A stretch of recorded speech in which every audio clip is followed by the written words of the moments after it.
¿Cómo gestionar óptimamente nuestros recursos en casa y proteger, mejorar o multiplicar nuestro patrimonio? El ahorro, ¿cómo concretarlo ante entornos desafiantes como el que tienen muchos hogares en Latinoamérica? ¿Por qué es tan importante tener un presupuesto y controlar nuestros gastos? ¿Cuáles son las principales recomendaciones para mejorar nuestra calidad de vida con una buena gestión de la economía familiar? Esto y más lo sabremos en este episodio de MetaBit, tu guía de negocios en la era del metaverso, las criptomonedas y el emprendimiento digital.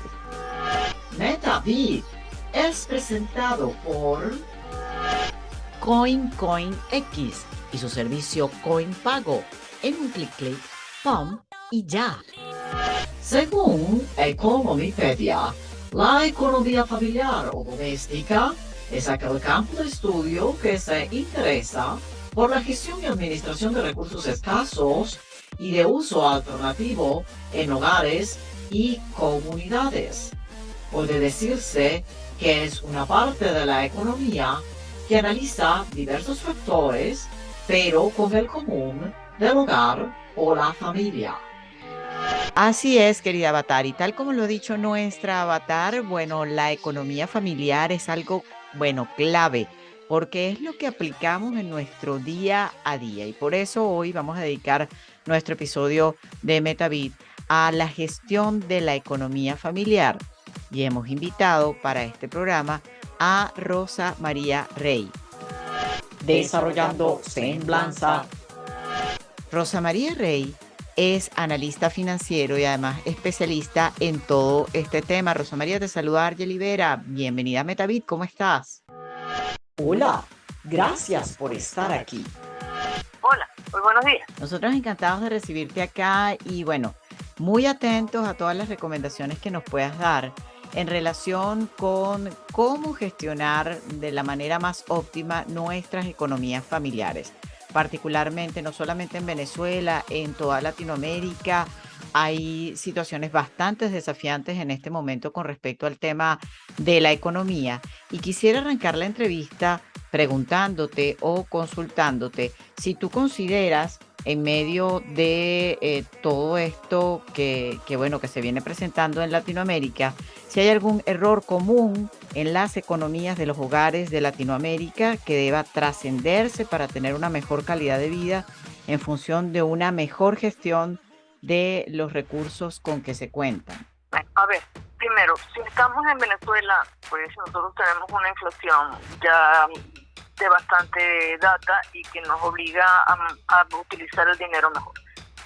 El venezolano que se vaya fuera del país, vaya a otro sitio de Latinoamérica, pues más aún tiene que tomar en cuenta que va a estar en un país en el que no conoce mucho de las cosas, cuánto cuestan o cómo puede manejar, y que muy probablemente tampoco tenga, por ejemplo, vivienda. Si estás en Venezuela, pues a lo mejor tuviste en algún momento un nivel de vida lo suficiente para tener una vivienda propia. Si te vas a otro país, pues muy probablemente empieces alquilado, no vas a comprar una vivienda de una sola vez. Entonces, la primera recomendación, no importa en qué país estén, o sea, no importa que estén en Venezuela, estén en Perú, estén en Australia, en cualquier país al donde vaya, lo primero que tienen que determinar es cuánto cuesta vivir. Y cuánto cuesta vivir es hacer un presupuesto de las cosas que no me pueden faltar. Entonces, ¿cuánto me cuesta comer? ¿Cuánto me cuestan los servicios? Que ese es un tema que a veces lo tomamos, lo dejamos muy por debajo de la mesa. O sea, ¿cuánto nos cuesta el agua? ¿Cuánto nos cuesta la electricidad? ¿Cuánto nos cuesta el aseo? Ese tipo de cosas hay que saberlo. Entonces, comida, servicio, vivienda, en el caso alquiler, si estás alquilado, condominio, si estás en una vivienda propia. Si tienes algún tratamiento médico, ¿cuánto te cuesta todas esas medicinas? Si tienes niños, ¿cuánto te cuesta educarlos? ¿Cuánto me cuesta la ropa? Hay, por ejemplo, nosotros que vivimos en el trópico, pues la verdad es que el tema de la ropa no es tan relevante, porque a nosotros no nos cambia el clima. Claro, más o menos es estándar a lo largo del año. Pero si van, por ejemplo, a un país como puede ser México, como puede ser Argentina y Chile, el tema de las estaciones es importante. Entonces ahí en verano necesitaré un tipo de ropa y en invierno necesito abrigo. Entonces, todo este tipo de cosas que uno necesita hay que ponerlas. Yo recomendaría que empezaran poniendo rubros, no tanto montos, sino escribiendo todas las cosas que uno cree que puede consumir.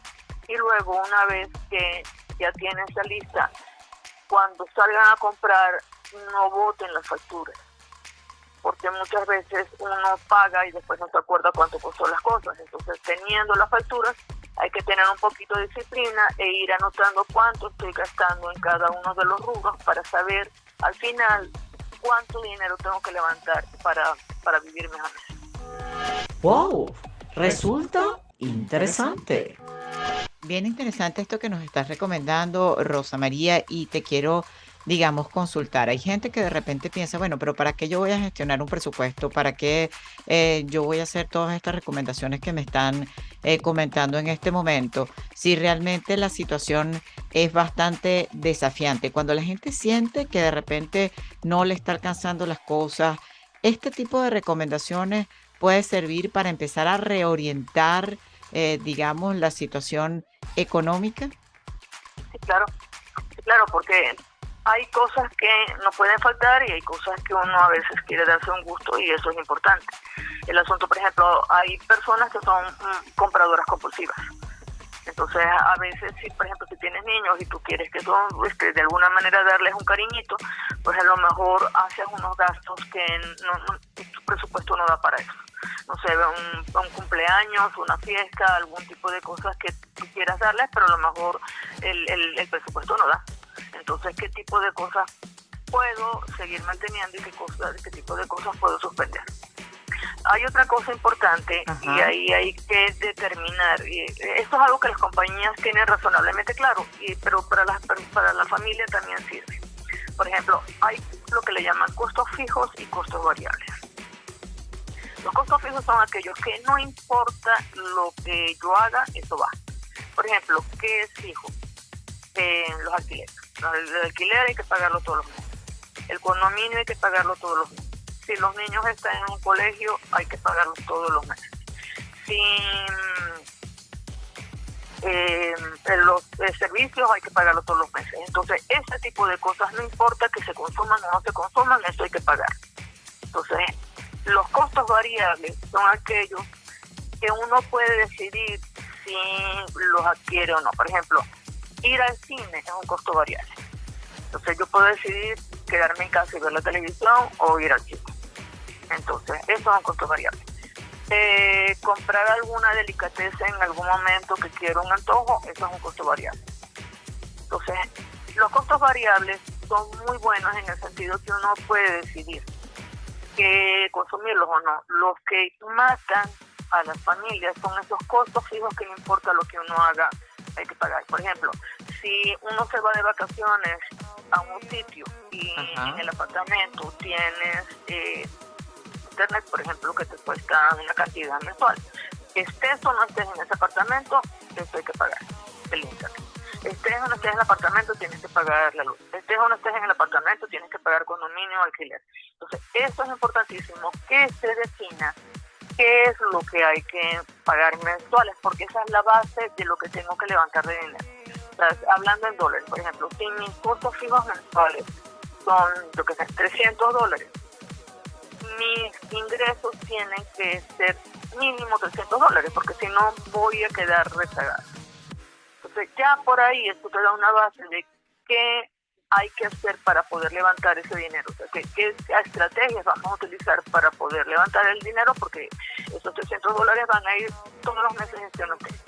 Claro. Por ejemplo, hay otra cosa ahí que a veces uno no saca cuentas, pero sí es que es el momento en que uno vaya viendo las alternativas. Por ejemplo, a lo mejor yo quiero hacer fitness, quiero tener el cuerpo tonificado y en buen estado y voy a un gimnasio.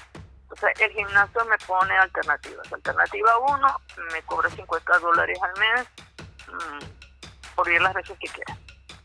Alternativa 2, pago por sesión. Entonces, a lo mejor me sale más barato pagar por sesión que tener una tarifa fija en el gimnasio. Claro, son alternativas que hay que ir viendo. Mira, Rosa María, me encanta esto que estás explicando, porque además creo que es parte de este despertar de lo que es la educación financiera básica que deberíamos tener todos, ¿no? Quizás en algún momento una generación nació bajo la perspectiva de que, bueno, tienes que estudiar en la universidad, hacer posgrado para entonces luego ponerte a trabajar y luego gastar. O sea, nos enseñaron de alguna manera a obtener el dinero para gastarlo, pero poco, digamos, hay cultura del tema del ahorro y de la inversión. El control de gastos en todo este tema de la economía familiar es clave y creo que tú has dado algunas recomendaciones bien puntuales que ayudan a esto, pero el famoso ahorro, ¿cómo concretarlo ante un entorno desafiante como el que tienen muchos hogares en Latinoamérica? Modo aprendizaje activado. A ver, la verdad que en teoría, digamos que hay un número muy grueso que dice que uno debería ahorrar mensualmente el 10% del sueldo. El punto está partiendo que de verdad tú gastas 90 y quedan 10 para ahorrar. Entonces, la verdad se dicha, para los que se van afuera, yo creo que el tema del ahorro los primeros tiempos va a ser bien complicado. Entonces, el ahorrar parte de una premisa que tus ingresos dan para eso. Entonces, Claro, ahí viene, volvemos otra vez. Hay que entender, si se van para otro sitio, hay que entender cómo funciona el país a donde se van, qué se puede gastar y qué no se puede gastar. O sea, qué se puede consumir y qué no se puede consumir. Entonces, en base a eso, con una disciplina, ahí ya viene el tema del ahorro. Pero de nuevo, para que haya ahorro tiene que haber un excedente. Si no hay excedentes, no hay nada que ahorrar. claro.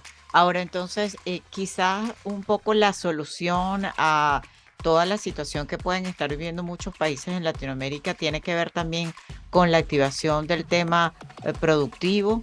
¿Qué recomendaciones dar a quienes nos están escuchando en este momento en relación con cómo desde la gestión, desde una buena gestión de la economía familiar, podemos lograr trascender las situaciones económicas desafiantes que se pueden estar viviendo? Bueno, el tema de cómo aumento mis ingresos es un tema.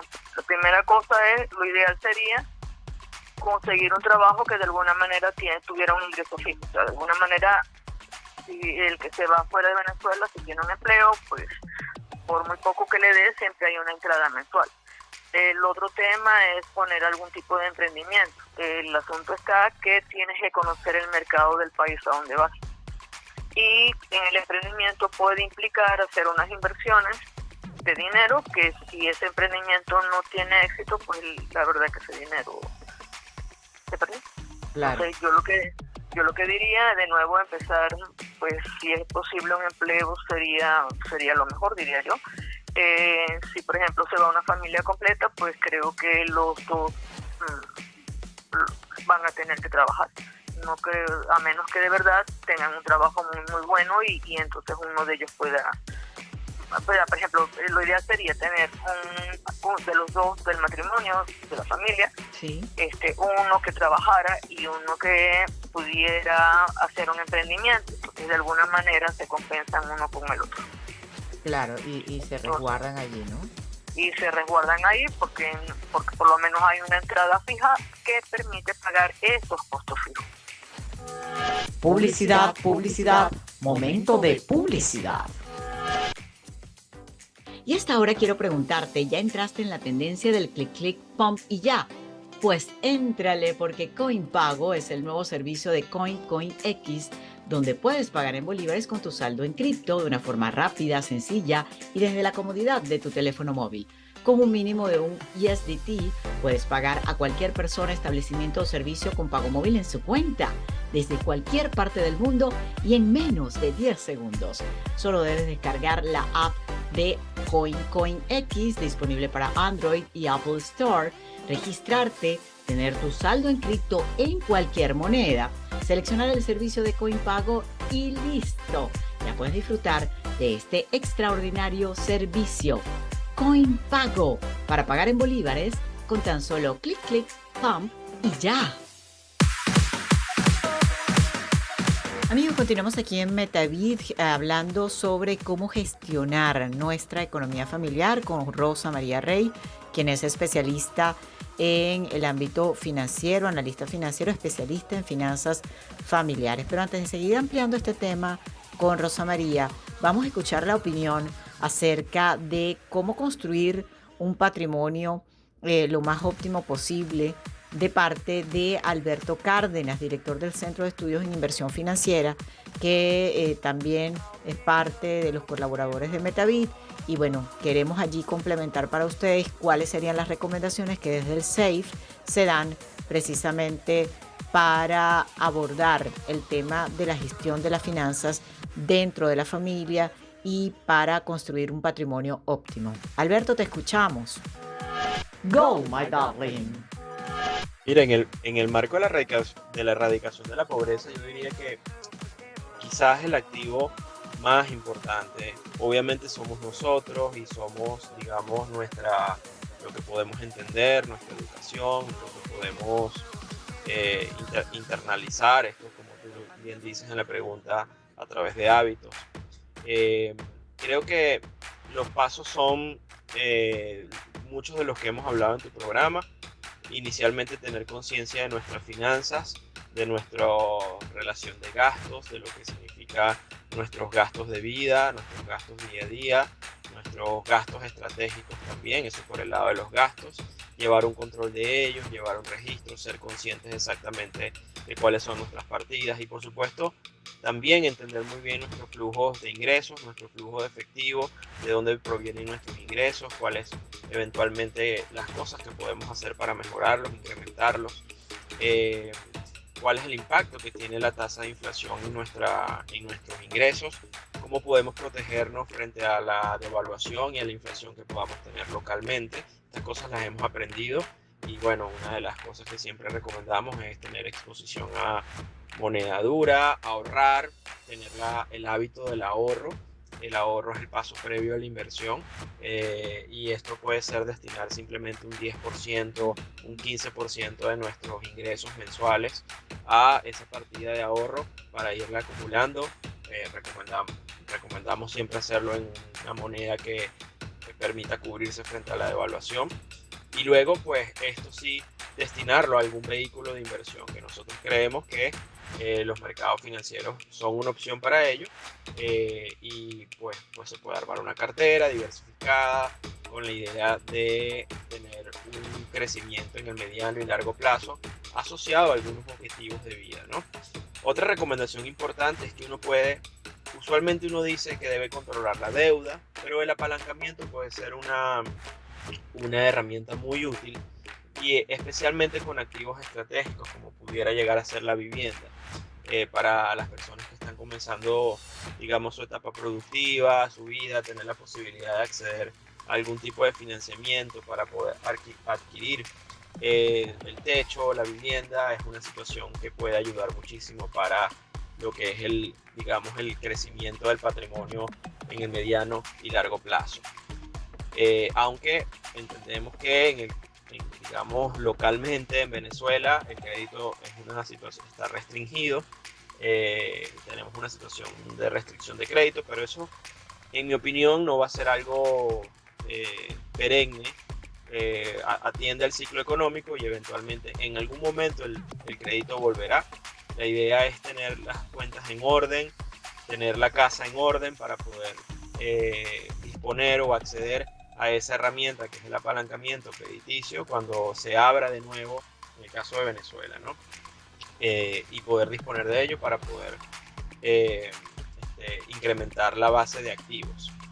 Por supuesto, también pensar en términos de negocio, más allá, independientemente del trabajo que cada quien pueda tener, siempre es bueno pensar en términos de creación de valor, de negocio, de ideas de negocio, qué cosas puedo hacer para incrementar mis flujos de ingresos a través de algún emprendimiento, algún negocio en particular, algún área en la que yo pueda trabajar y pueda destinar unos recursos y pueda sacarle mayor provecho que tenerlo simplemente en el banco. Esa siempre es una opción interesante, por supuesto corriendo un riesgo que forma parte de la dinámica de hacer negocios, ¿no? Entonces yo diría que en principio, para hacer un resumen rápido, un control de las finanzas personales, el flujo de ingresos y egresos, tener eso muy claro, ser conscientes de nuestros niveles de ingresos, de gastos, y hacer una proyección de obviamente hacia dónde queremos ir, nuestros planes estratégicos, escribirlos sobre papel y hacer un plan de ruta, ¿no? Y en ese plan de ruta nos puede ayudar recursos como el apalancamiento, el financiamiento. En ese plan de ruta podemos descubrir que necesitamos elevar nuestra base de ingresos y para ello necesitamos hacer cosas como descubrir nuevos negocios o cambiar de empleo o elevar las fuentes de ingresos de otra manera. Todas estas cosas se hacen cuando se establece un plan de crecimiento. Entonces, bueno, yo creo que en el fondo lo más importante también es educarse en este sentido. Una riqueza patrimonial interesante es la que pueden tener en libros especializados en educación financiera, en finanzas, en planificación, en elaboración de negocios. Todos estos tipos de libros o de textos nos pueden ayudar muchísimo para hacer crecer, digamos, nuestro patrimonio en el tiempo y, por supuesto, nos ayudan a entender la realidad de las finanzas y la economía, y eso es un conocimiento que se incorpora, que ya va a formar parte de nuestro día a día, de nuestra vida, y es parte de nuestro activo intangible. Agradecida con los aportes, allí Alberto Cárdenas del Centro de Estudios en Inversión Financiera, y continuamos nuestra conversación con Rosa María Rey, analista financiero, acerca de cómo gestionar nuestras finanzas en la familia de la manera más óptima para construir patrimonio y para proteger a nuestra familia, mejorar nuestra calidad de vida, ¿no? Ser más opulentes en todo nuestro vivir. Esto va como un rayo. Bueno, Rosa María, ¿hay algún caso, algún ejemplo que de repente en medio de toda tu experiencia profesional te venga en este momento a la cabeza con todo esto que estamos analizando, que de repente sea ejemplar, que podamos traerlo a colación en este momento? Bueno, la verdad que no me atrevo a mencionar nombres o experiencias, pero sí ciertamente se ha ido mucha gente de Venezuela con una experticia muy grande y se han ido a países donde los locales no tenían esa experticia. Entonces, por ejemplo, Venezuela ha sido muy buena en algún momento siendo líder en tecnología, porque teníamos dinero, porque se podían comprar equipos buenos y porque la gente podía estudiar bien, y entonces esa experticia en tecnología pues se ha ido a otros países que estaban más rezagados y han tenido éxito de esa manera. Por ejemplo, productos locales en Venezuela que han sido populares en comida, pequeños, arepas, lo que para nosotros es un estándar, pues se han ido a otros países y han tenido bastante éxito. El asunto de nuevo es que tienen que conocer razonablemente bien cuál es la estrategia empresarial para el país que te va. Y en el caso de quienes se quedan acá en Venezuela, ¿cuáles serían las recomendaciones, Rosa María? Bueno, mis recomendaciones serían que nuestra economía está dolarizada, entre comillas, en el sentido que nosotros podemos usar dólares y podemos usar bolívares. Entonces, pues lo ideal sería, si tienen bolívares, convertirlos a dólares para que eso se vaya, no pierda poder adquisitivo. Y hay una cosa muy interesante que me parece a la hora de hacer compras, y es lo siguiente: muchas tiendas, muchos comercios ponen el valor del producto en dólares y en bolívares. Entonces, si me dicen, por ejemplo, esto vale $1, pues yo cuando vaya a la caja voy a pagar el dólar al cambio del dólar en el momento ese día. Entonces vamos a poner un número cualquiera para redondear. Pongamos que yo voy a comprar algo por $1, el dólar, para poner un ejemplo, está en 10. Y entonces yo voy a pagar $1 o 10 bolívares. Pero resulta que en más de un comercio el precio en bolívares no lo cambia. O sea, si algo vale $1 y ese día el dólar estaba en 8, a mí me van a poner en la etiqueta $1 u 8 bolívares. Entonces, si yo pago en bolívares voy a pagar 8, pero si pago en dólares voy a pagar 10. Entonces, a veces termina siendo más barato pagar en bolívares que pagar en dólares, y eso es algo que uno tiene que estar pendiente cuando ve los precios. Bueno, son temas ahí interesantes y estratégicos. Eso verdaderamente ha pasado, como en el momento en que también hay alzas o movimientos del dólar, a veces resulta incluso un poco más económico o formas de ahorrar, así sea eh, $5, $3, pero es de alguna manera un ahorro allí en el gasto. El que se hace, por ejemplo, usando algunas criptomonedas estables, ha pasado allí también. Rosa María, ya tenemos que ir terminando. Si hay alguna recomendación además conclusiva o algún mensaje conclusivo que quieras darle a los venezolanos y a los latinoamericanos que nos escuchan en torno a la economía familiar en este momento. Mi recomendación es hacer cálculos. O sea, no irse de bruces, hacer cálculos, ver cuánto es lo que puedes gastar, cuánto es lo que necesitas ingresar. O sea, hacer unos cálculos y tener una disciplina. Y otra cosa interesante es, para los que tengan niños, pues más o menos introducirlos también en el tema financiero, porque esto es lo que termina haciendo en todas partes del planeta. Uno tiene que saber cuánto dinero gasta y cuánto gana, y qué hacer con eso. O sea, que llevar todo esto que hemos conversado hoy a educarlo desde los más pequeñitos de la casa con ejemplos, ¿no? Bueno, hay un tema interesante, hay familias que toman como disciplina no comprarle a los niños lo que quieren, sino darles una mesada. Si le das una mesada, eso obliga al niño a administrarla. Entonces, eso de alguna manera ya va entrenando para cuando ya pueda hacer las cosas solo. Así es, así es. Bueno, Rosa María, como siempre, muy agradecidos por tus aportes y tu participación en nuestro Metavid, hoy con este tema de la gestión de la economía familiar. Gracias por habernos acompañado. No, gracias a ustedes. Buen día a todos. En conclusión, Argeli, ¿cuál fue el aprendizaje del día? Bueno, querida Avatar, amigos metoyentes, clave lo que aprendimos en nuestro Metavid de hoy en relación con la gestión de la economía familiar, ¿sí?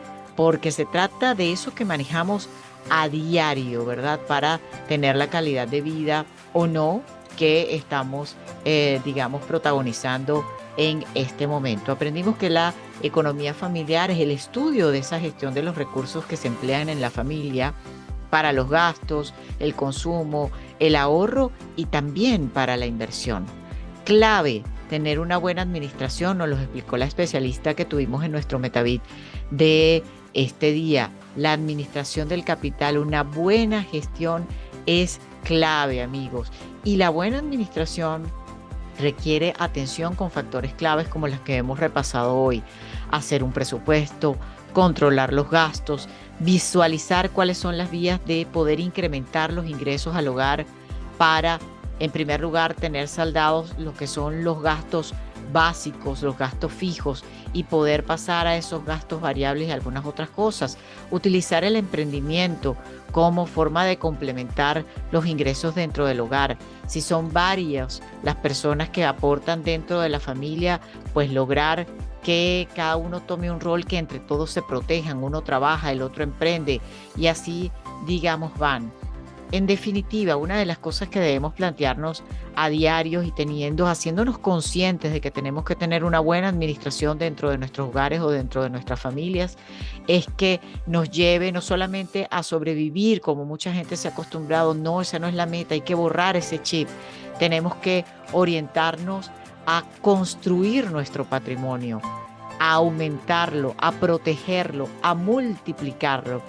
Porque teniendo una buena economía familiar, pues gestionamos y protegemos nuestro patrimonio, protegemos a nuestra familia. No se trata solamente de verlo desde el punto de vista material, que es importante, sino también de proteger la familia. Dentro de la gestión de la economía familiar, incluso está el considerar los gastos eventuales hasta de salud que pueden tener. Por eso es importante tomar en cuenta dentro de la administración, dentro de la gestión familiar, hasta la adquisición de seguros de vida, seguros de salud, todo este tipo de cosas. Somos administradores desde nuestro entorno más pequeño y de allí podemos construir grandes cosas. Clave también educar con todo esto a los más pequeños de la casa. No los acostumbremos a darles todo. Si tenemos la posibilidad de darles esas cosas que ellos nos piden, vamos a empezárselos a darlos en recursos. Ok, vamos a enseñarlos a que manejen sus propios recursos. La especialista decía, la mesada es una buena alternativa para lograr esta situación y una buena gestión desde pequeños, aprender a gestionar nuestros recursos y a tener una buena economía familiar y a ser administradores. Amigos, esto es clave. Tenemos la posibilidad y un mar de oportunidades para mejorar nuestras vidas y nuestros entornos, nuestras sociedades, pero con cosas tan bases y tan claves como esta, aprenderlas. Si no la aprendiste porque no tuviste un entorno familiar que tuvo la posibilidad de enseñártelas, estás al momento de aprenderlas y de construir un mejor futuro y un mejor entorno para tu familia. Así que hazlo. Amigos, esto es MetaBit, tu guía de negocios en la era del metaverso, las criptomonedas y el emprendimiento digital. Agradecemos la sintonía y nos encontramos en un nuevo MetaBit. Abrazos luminosos. Chao, querida Avatar. Yo me voy a introducir entre los códigos del metaverso. Felicidad para todos y abrazos luminosos.